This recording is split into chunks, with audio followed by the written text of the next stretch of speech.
सदस्य कमी आहेत तर एखादा गंभीर विषय फार डायल्यूट होऊन जातो. स्वतः मंत्री महोदयांनी मान्य केलं की 50 असे लोक त्या बँकेत घेतले की 6 महिने निवृत्तीला राहिले आणि सिव्हिल सर्जनकडे जाऊन अनफिट सर्टिफिकेट घेतलं. खरं तर हा नियमच बँकेत कसा कुठून आला माहीत नाही. असा नियम नाही तरी घेतले. अध्यक्ष, मला याच्यातली अडचण काय, मागील 1 वर्ष मी चंद्रपूर मध्यवर्ती बँकेच्या अशाच भरतीबद्दल इथं चर्चेमध्ये सहभाग झालो. एक SIT नेमली. साहेब, ती SIT गोगल गाईपेक्षाही कमी वेगाने त्याचं काम सुरू आहे. माझी आपल्याला नम्र विनंती आहे, या बँका काही यांच्या बापाच्या नाही आहेत. हे काही कुरण नाही आहे. आणि तो स्वर्गीय महमूद सांगून गेला ना, बाप बडा ना भैया, the whole thing is that की भैया सबसे बडा रुपया. याच्याने ह्या केसेस दाबता येत नाही. माझी मंत्री महोदयांना स्पेसिफिक विनंती आहे की परभणी असो, चंद्रपूर असो किंवा या 4 वर्षामध्ये ज्या ज्या बँकांमध्ये भरती झाल्या अवैध, ज्याच्यावर लक्षवेधी तारांकित प्रश्न, विविध आयुधांचा उपयोग केला, एकदा आमदारांची समिती करा. 6 महिन्यात आमदारांच्या समितीचा अहवाल येऊ द्या. मी बेंबीपासून सांगत होतो की 50-50 लाख रुपये घेतले, तुम्हाला फोन करायचो, पत्र द्यायचो, सर्वांना नोकर भरतीच्या ऑर्डर आले, 2-2 महिने उपोषण झाले. आता तर तुम्ही 25 मध्ये नवीन GR काढलं की याच संस्था केल्या पाहिजे, पण त्या अगोदर GR निघाला त्याला चॅलेंज झाला. तर माझी स्पेसिफिक आपल्याला प्रश्न आहे, प्रश्न गंभीर आहे.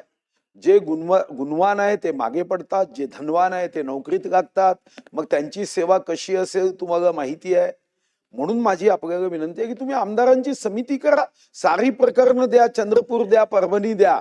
तशी सध्या आम्ही रिकामे आहोत, चांगला अभ्यास करू द्या. आमदारांची समिती करा, आमदारांची समिती करा. भंडारा आहे, चंद्रपूर आहे, 250 कोटी रुपयाचा तिथं गैरव्यवहार झाला आणि तोच पैसा निवडणुकीत मग आमच्या विरुद्ध वापरला, उभा झाला निवडणुकीत.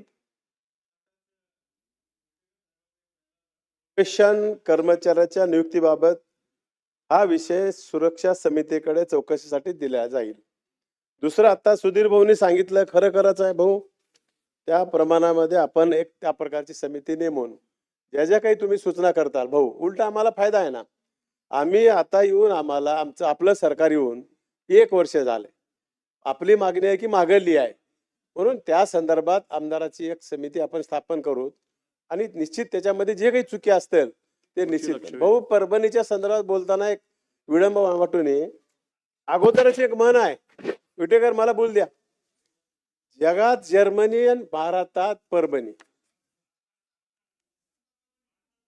व भारतातच बोललो ना, जगात जर्मनी आणि भारतात परभणी, हेच पहिला विषय झाला भाऊ.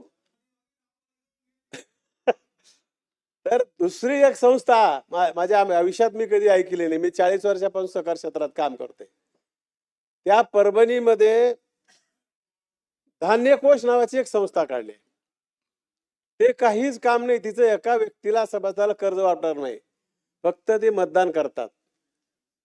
म्हणजे कुठे जगा ऐकलं का भाऊ, सुधीर भाऊ तुम्ही? नाही.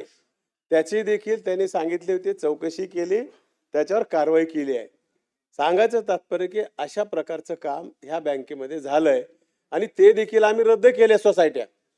त्या सोसायट्या त्यांनी सांगितल्यामुळं त्या कॅन्सल केल्यात आणि जिथं जिथं असं काही चुकीचं होतंय आमच्या निदर्शनास आलंय त्या ठिकाणी आम्ही निश्चितपणे त्याच्यावर कडक कारवाया केलेल्या आहेत आणि अजून बी पुढे विटेकर साहेब करू.